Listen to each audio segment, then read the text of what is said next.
Sustainable development సుస్థిరాభివృద్ధి దిశగా ప్రతి దేశం ప్రతి వ్యవస్థ అడుగులేస్తోంది. ఎన్విరాన్మెంట్ వర్సెస్ డెవలప్మెంట్, ఓ పక్క అభివృద్ధి, ఇంకో పక్క పర్యావరణం, క్లైమేట్ చేంజ్, బయోడైవర్సిటీ, ఇవన్నీ కూడా మనం వీటి మధ్య సందిగ్ధం మనం చూస్తున్నాం.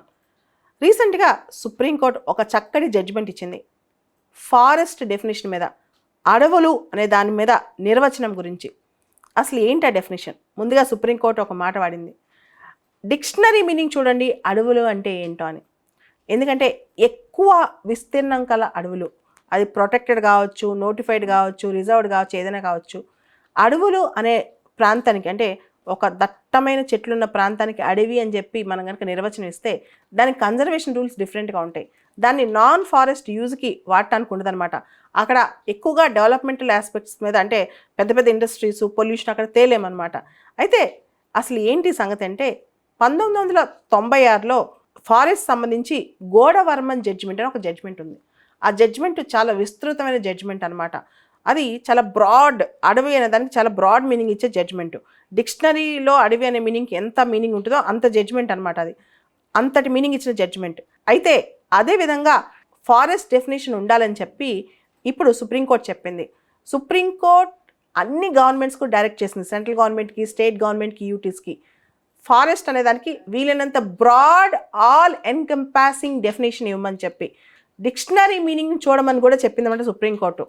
అయితే ఎందుకు చెప్పాల్సి వచ్చింది సుప్రీంకోర్టు? 2023లో సవరించిన ఫారెస్ట్ కన్జర్వేషన్ యాక్ట్ నిర్వచనంతో పని లేకుండా 1996లో గోడవర్మన్ కేసులో సుప్రీంకోర్టు ఏదైతే నిర్వచనం ఇచ్చిందో దాన్ని అన్ని ల్యాండ్ పార్సిల్స్, ఏ ల్యాండ్ పార్సిల్ అయినా 1996 గోడవర్మన్ ఇచ్చిన డెఫినేషన్ ప్రకారం అది ఫారెస్ట్గా రికార్డ్ అయినా, లేదా డిక్షనరీ మీనింగ్ ఆఫ్ ఫారెస్ట్, అడవిని డిక్షనరీలో ఎలా నిర్వచించినా అక్కడ ఆ మీనింగ్ తీసుకునే సరే ప్రతిదీ ఒక లిస్టు తయారు చేసి స్టేట్ గవర్నమెంట్స్, యూనియన్ టెరిటరీస్ తనకు సబ్మిట్ చేయాలని చెప్పి కూడా సుప్రీంకోర్టు ఆదేశాలు జారీ చేస్తుంది.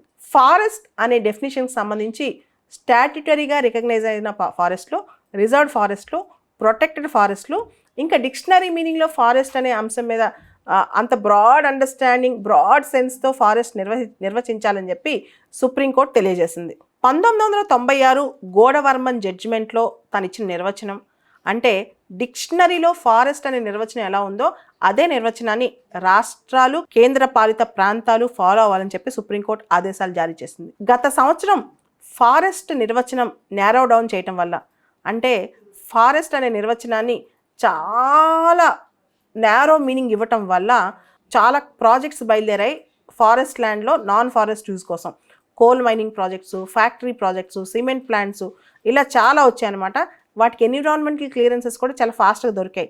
దీనికి సంబంధించి చాలామంది ఎన్విరాన్మెంట్కి సంబంధించిన నిపుణులు గొడవ చేస్తున్నారు కూడా.